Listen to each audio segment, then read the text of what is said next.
Imagine waking up not to your phone alarm or the smell of coffee, but to the sound of rustling grass and the question that could decide your life.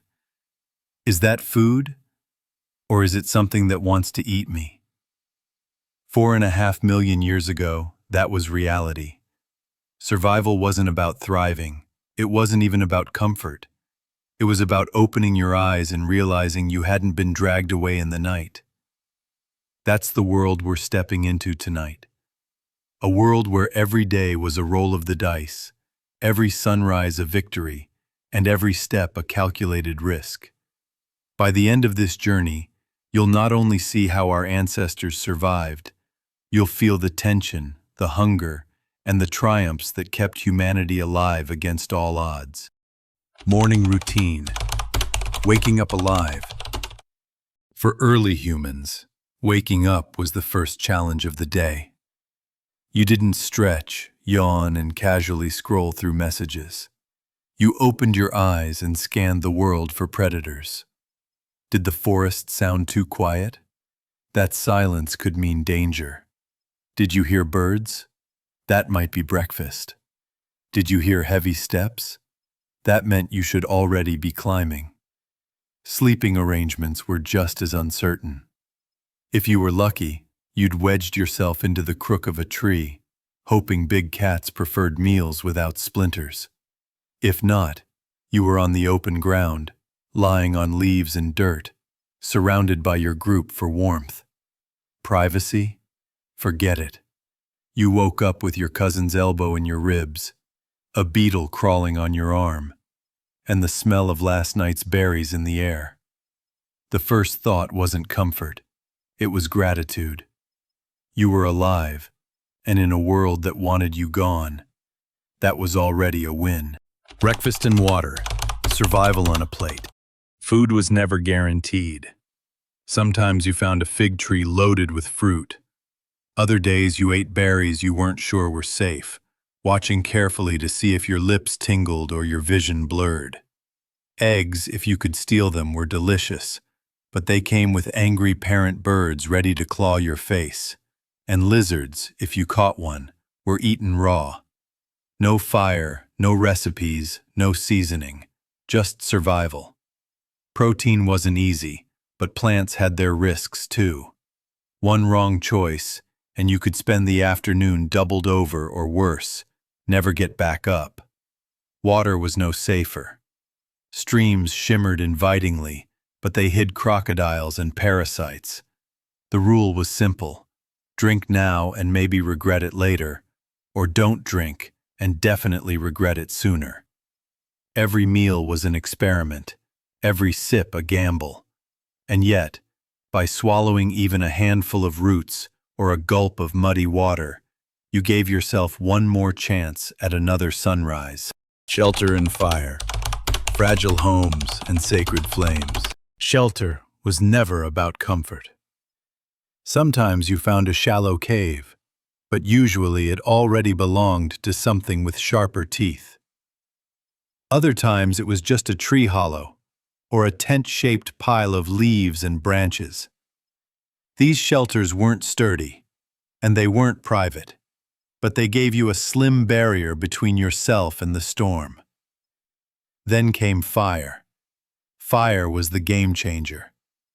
At first, it wasn't something humans made. It was something stolen, from lightning-struck trees or wildfires sweeping across the savannah. The first brave soul to grab a flaming branch was risking their life. But if they made it back, that spark became the tribe's lifeline. Fire meant cooked food, warmth in the cold, and predators who suddenly thought twice. It was both magical and dangerous. Lose it, and you were back to darkness. Fire wasn't just survival. It was community. It was the first circle where stories were told, where danger felt just a little bit further away. Predators. Living as prey. Every step outside your shelter was a gamble. Lions stalked silently through the tall grass. Hyenas laughed in the dark, their jaws strong enough to crush bone. Crocodiles waited motionless in rivers, disguised as logs until it was too late. Even snakes, hidden under leaves or branches, could end a life with a single bite. Survival meant constant awareness. You scanned the horizon, ears straining at every sound.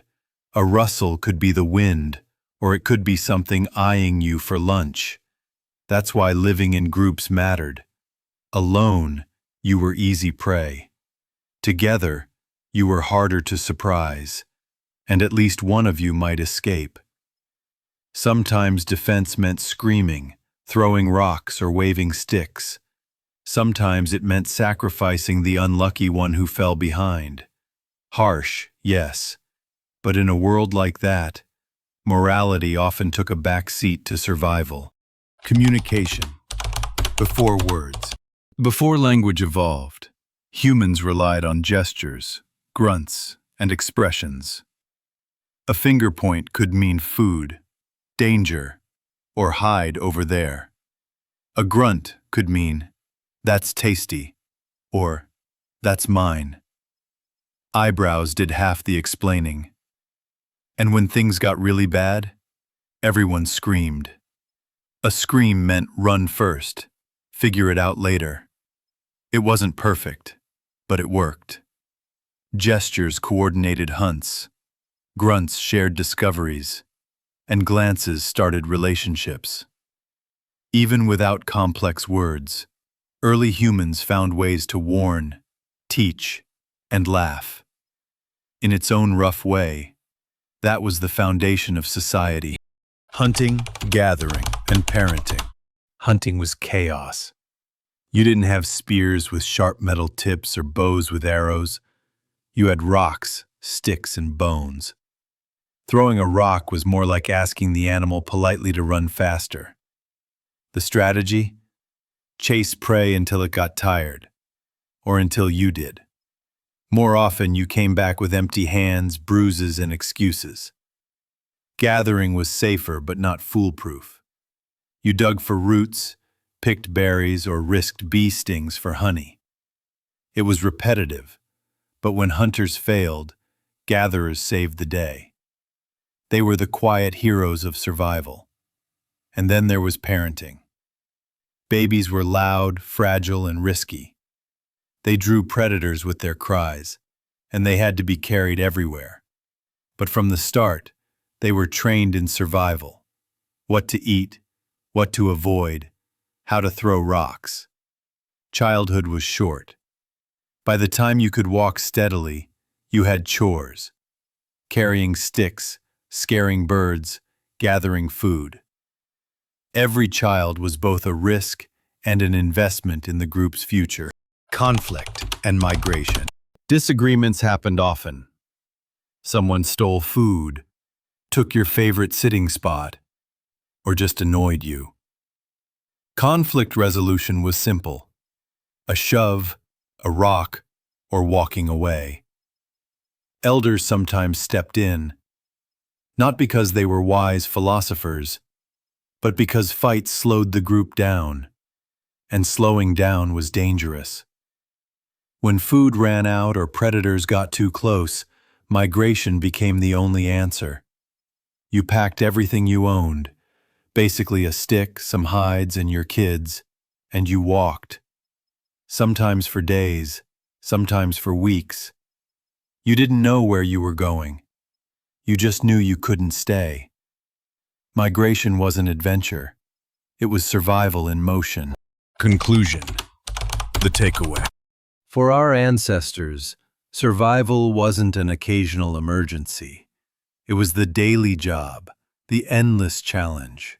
They woke up with no certainty, gambled every sip of water, and lived with predators always nearby.